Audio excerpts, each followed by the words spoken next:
Christiaan, go ahead and talk for me at the... Test 1, 2. 1, 2, 3. Okay. Yeah. Oh, man. All right. So this is the immersive Breitling experience that we... No, we're at the Sullenberger today. Heavily Breitling forward. Sorry, what can I do? It is nice. So in the area we film at, I always have like this much room for my legs. You can get so to have this the is a nice full luxurious. That's not a big breadth desk right where you guys here. are normally sitting, so yeah. Yeah, and it's down by one because there's a cabinet right here on he's the, got the cabinet on the on actual right. side. Yep. So This is my good side, so I have to be on this side. Yeah, of course. So. All the leg room for you. We need to start the show. Well, this is the start of the show. Actually, No, the we do. star of the show. Oh yeah, No, yeah, that's for sure. The star. Actually, you're the star. No. Today, really I have a face for projecting radio, so Yeah. cameras are not my thing. Well,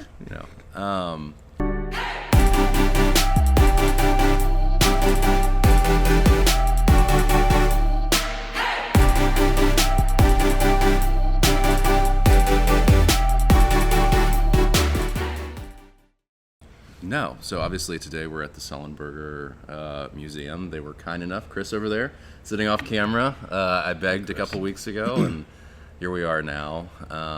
Welcome to the Windsor Time podcast, show, whatever you want to call it.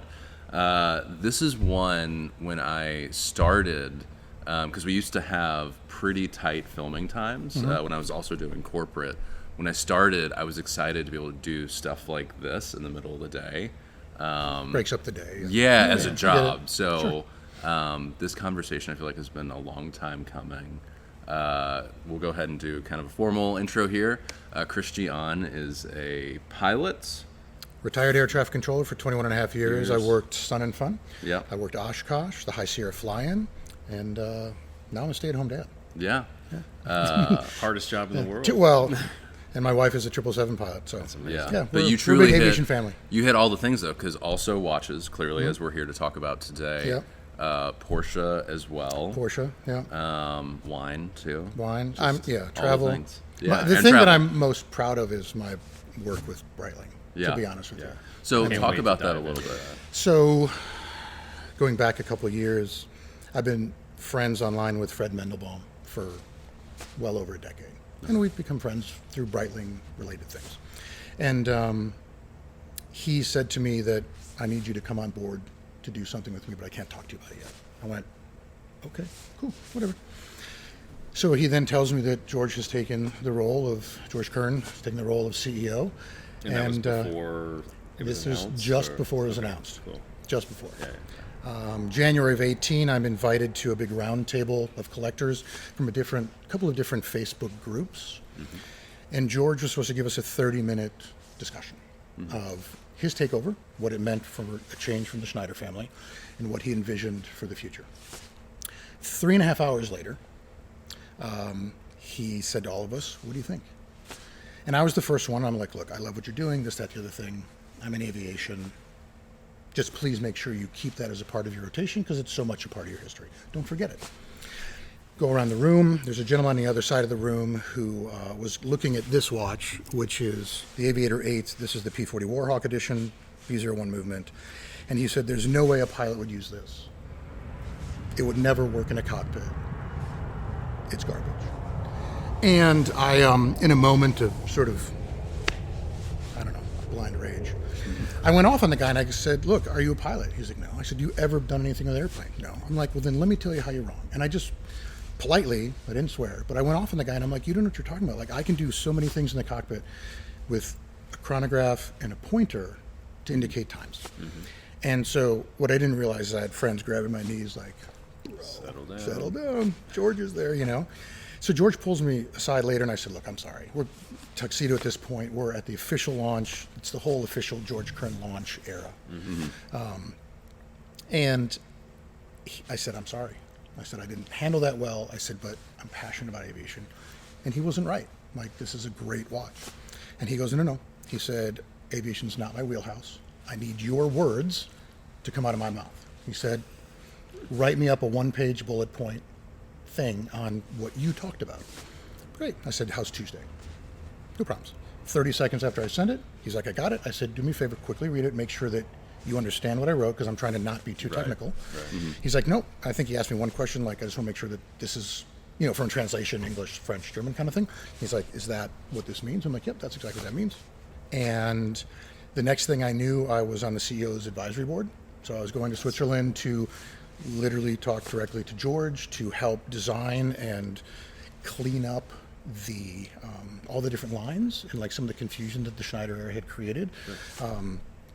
And I went from there. And I remember one morning I was sitting at home. He sends me a Facebook message. And he said, I need a P-40 Warhawk. I need a pilot who can fly one and somebody who used to fly one. And he said, if you need to, we can buy it. I was like, wow. Wow. Dad's busting out his checkbook, like, let's go. Yeah. So I texted him, I said, we don't need to buy an airplane. First thing I said to him.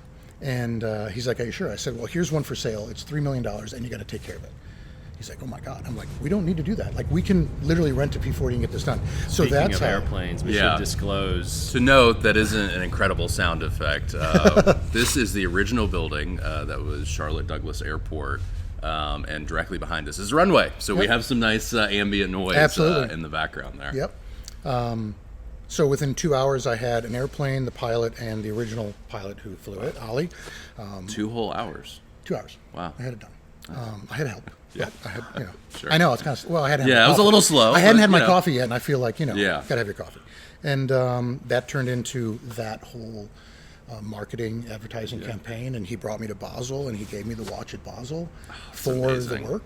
I think I was at that show and ran into you on the showroom floor. if Yes, I'm not you were about mistaken. to walk in, And took the tech. I recall being like, Hi, Ben, you're like, hey, what? Christiaan. Yeah, And then this all unfolded, and I was that was amazing to see that you had been so connected with them. It was. I'm so honored to be a part of it because I love the brand. Because so I got into it. We're going to back up a little bit. Yeah.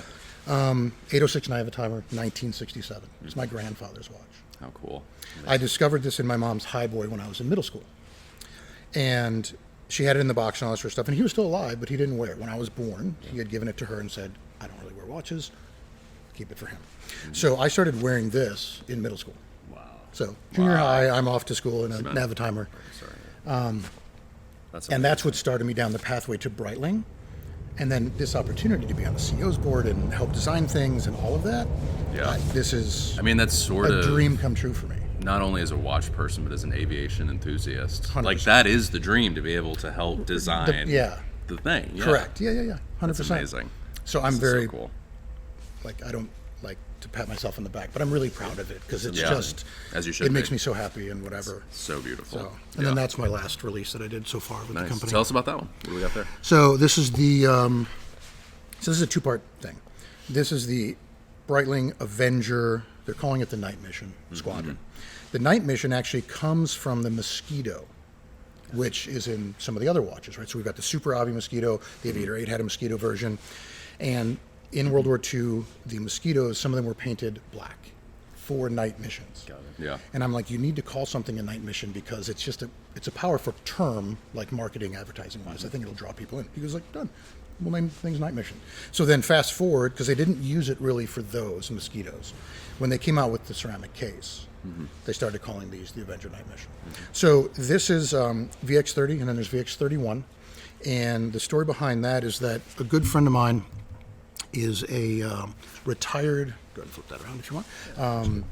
He's a retired Check it out, captain. actually. Yeah, talking, Retired captain and Commodore for the squadron, these two squadrons in California at Point Mugu. And he's a watch guy, he's in the group as well. He says to me, hey, do you think we could do squadron watches? Because I help with Breitling with squadron watches and special editions, and like we just did an American Airlines watch. We sold 600 pieces Very of cool, that. yeah. Did you get one of those? I did not get one of those. I chose not to because I don't work for American. You know somebody quite closely who does. So I didn't Right, know and if I she asked her. possibly got one. I asked her if she wanted one, and she said no at the time. She didn't want one because she wears my aerospace, Oh, okay. which she loves. Very cool. Right. And so, to clarify, your wife is a pilot for American Airlines on the 777 now. Yeah. So cool. it's very cool. But so he's like, hey, what do you think about doing this? I'm like, can you get it approved? He goes, well, I'm the approver, so Yeah. That's agree. how it's I think I can get it done. yeah. So I reached out to Terry Priesert, and I reached out to Fred and George, and I'm like, I had this opportunity. And the unique thing about this is that, and it's on this sleeve, this squadron patch for VX31 is on the jacket here in Top Gun 2 Maverick. So he was a part of that test squadron. IWC, as you all know, owned the rights to the film because they sponsored it. Yep. Sure. They did nothing with the squadron.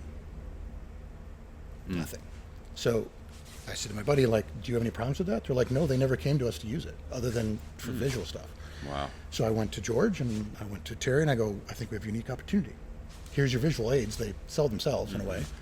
And he's like, great, let's get it done. So between that and the 31 and then the U.S. Naval Academy, we launched that June of 24 in Houston, in a museum there. And it was phenomenal. It's phenomenal. It's so much fun. Breitling over the last couple of years especially has had for a younger collector such a revival, and the stuff they've gotten away from the Breitling for Bentley kind of era, if you will, which had like in its heyday was a thing, but the stuff that they're creating now, and listening to you, I've never wanted to buy a Breitling more, honestly. Like, I'll go back to the store and try to find something, but I was going to kind it's of amazing. or mention a similar thing, but like, so I used to work for Breitling during the Schneider era. Right. So that's kind of what I knew. Now, as a retailer, we have the Kern era, and you've obviously been a huge part of the Kern era. So what, if you were to give like an elevator summary of what Georges Kern has brought to Breitling, how would you summarize it overall? And you've already done some of that, but what would you... So George has brought two, I think, important elements, which is his own knowledge of the industry and his ability to push the envelope with the other brands that he's worked for and with. And he brought on the Breitling historian on the planet, a friend I know. And Fred has said this in interviews, so I'm not saying anything proprietary here. George said, I can't do this unless you're not willing to help me, because we need to bring Breitling back all the way to 1884, because there's such a huge history of the brand. And that's the difference between George and the Schneider family. And the Schneider family, like, they resurrected, or they kept Breitling going through a very difficult quartz crisis, 80s, all that sort of stuff. And George took over and said, we're more than Supervengers and Navitimers. We need more. And how do we do that? And Fred's like, here you go. Thousands of watches, tons of history, 8 hours in Fred's home. The first time they met in person, going over everything.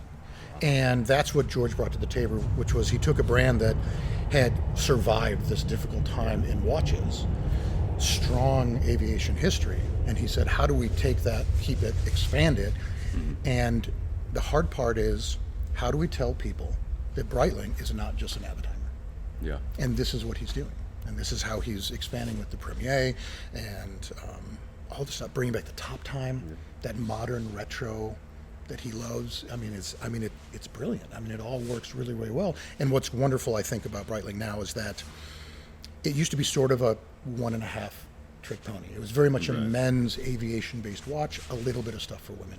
Sure. And now it's very much, you could walk anybody in there and say, is there something that appeals to you in some way? And you'll find everything.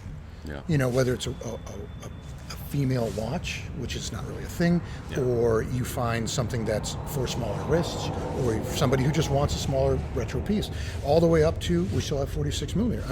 This Super Avi is a 46 millimeter in-house GMT on a bracelet. This is still a big, hefty watch. Right. So depending on what you want, you want 46 millimeters, or do you want to go, what's the new top time? 38? So you're sub 40, which I think nowadays is sort of a big marketplace of that, male-female comfort zone. And we haven't even talked about Super Ocean.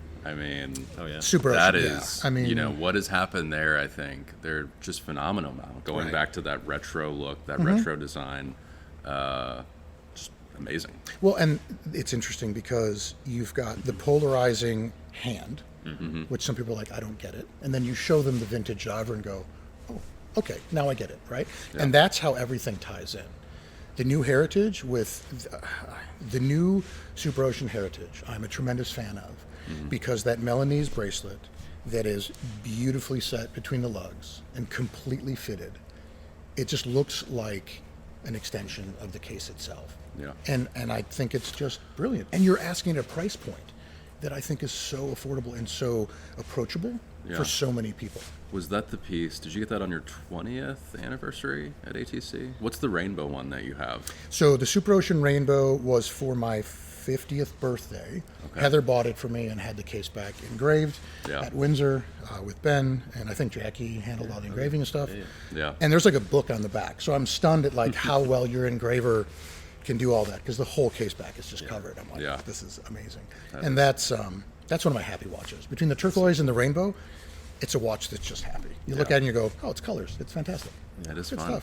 stuff. So there is one kind of oddball watch here that is not a Breitling. Correct. You brought an Omega. Tell us I did. about that. So one of my oldest friends, going back to first grade, his name is Ben.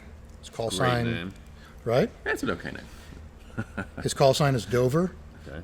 Yeah. Hilarious. as one Wow. would be, right? Yeah. Excellent. F-18 pilot, F-18 instructor pilot, Yep. Top Gun adversary pilot. Wow. 3 kids. Calls me one Christmas. He's in town visiting his family. This is back in Chicago, so this is over 12 years ago. And he says, hey, can you stop by my parents' house? I haven't seen you in a while. I'm like, yeah, sure, no problem. Stop by.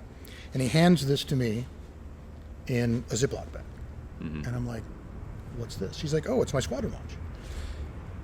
Like, squadron's on the back. And I went, hold on a second. Why you, like, you have sons? And he goes, no. He goes, I don't know of another person who would appreciate what this means from a military standpoint, a watch standpoint, all of that. And this has been now mine for 12, 13 years. Wow. I'm very proud of it because it's his. I have the complete history of where it's flown, the carriers it's done traps on, all of that.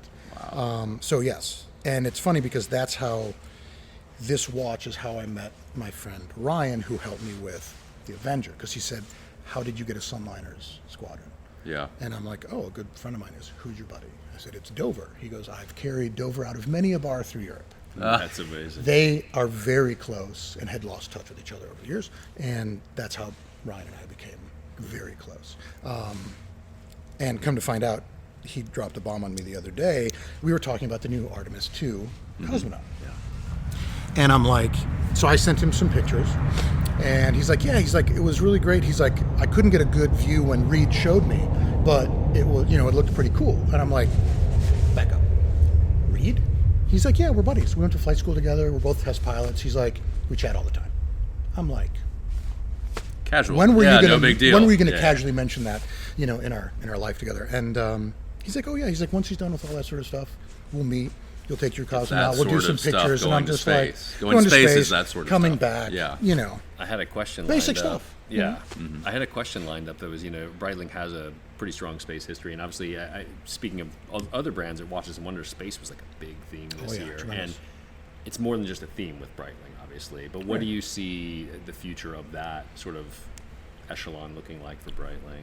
Within Breitling, I would like to see the cosmonaut coming back as a more regular offering. I understand that as a special release, it makes it a little bit more special. It is a unique watch. It is not for everybody. Not everybody wants a 24-hour dial. Yeah, I right, mean, one this here, is, this is a 1965 So cool. twin jet 809. It's been fully restored. Dial was redone. Case and everything has been done by Mark Heist up in Pennsylvania because he's the vintage guy, and I'm so happy with it. And I got this because I had a Cosmo before, and it never spoke to me because I think I wanted a copy of my grandfather's Navitimer. So I searched for this. When I retired, I bought myself this, and I had it fully restored so that I could have sort of the matched pair of the Navitimers of the time. Yeah. And I think if we bring that back, even on lower production, regular basis, I think there's more than enough people to, cover it. And I think it's such a unique piece. And it was the first Swiss wristwatch in space. Yeah. John Glenn wore a Tag Heuer stopwatch that he taped to his spacesuit. So not a watch, As right? one does. As one Yeah. does, right? Just get some, speed tape and put it on there. But Scott Carpenter, he came to us and said, this is what I need. And we developed a 24-hour time zone because he's like, I don't know what time it is. Right. You go around the world 9-10 times in a 24-hour period, no idea what time it is in Houston. I want some reference, and that's it. And as we probably all know within this realm, that watch was rediscovered a couple of years ago, having been held and owned by the Breitling family since 60, whatever it was. Well, and that to me seems like one of the biggest bummers for the brand overall, because Omega has such a almost their entire marketing persona is the first watch in space, first watch in space, first watch in space. And there's Well, it's the first watch on the moon. On the moon. It's not the Yeah, first correct. watch in space. So. But to the casual observer, I Sure, think it that's what feels they that would way. think. Space is Yeah. I think we're about to see another literal watch space race here, though, for at least the next few years. It seems like all Probably. the so much marketing has been spent. Yeah. To go off of that, not to cut multiple you brands. off, No, but what's interesting about that is that if you look at the watches that were taken into space, they all had their X-33. Yep. And then almost all of them had some other or more pieces. Are you wearing a watch right now? Yeah. Or is everything out We used to here? do a Minor- there I was you going to go. say, we Minor off. entirely Good. forgot to do a Because- wrist check. Well, What were that's you good. wearing when you came Which in? one was on I the was wrist? double wristing the 65 and 67 Navi and Cosmo. Very cool. My friend Mark wore my Avenger, and then I brought a case which carried the other three. Noah is blasphemously wearing an IWC today. Well, so I'm wearing my pilot watch. Yeah, but yeah, I do have the Mark 20 on. We've covered it quite a so bit. cool. It's on rubber today because it's a bit warmer outside, and a fun one. Carolina humidity calls for it. Oh, it does. You have possibly one of my favorite watches that the in, titanium I one? believe, the current catalog. Do they Yeah. still make that I one? love this watch. Yeah. What do you have I on? believe so. This is the Chronomat 42 V01 movement in titanium. Yeah. Rubber strap, which is cool. It's One got a of the full most band style rubber strap. comfortable So comfortable. OEM rubber straps out there, I And believe. it, on paper, or I guess not on paper, but like aesthetically, if I'm picking up, it looks a little big, but on the Yeah. wrist, it wears so well. It's super comfortable, Yep. even with some height to it. I mean, it's just awesome. Yeah. The strap is awesome. The Going strap's back a killer. to, it's funny because going back to the Schneider Kern concept, one of the things that George was very focused on was the fact that a lot of our watches are not wearable by a lot of people because they feel that they're too big. Yeah. How do we fix that? I mean, look at that lug. Yeah. Yeah. So you've got a 42 millimeter watch with a shortened lug that doesn't look bad at all. Yeah. Like it looks like it's supposed to, and it'll fit anybody's wrist size. Absolutely.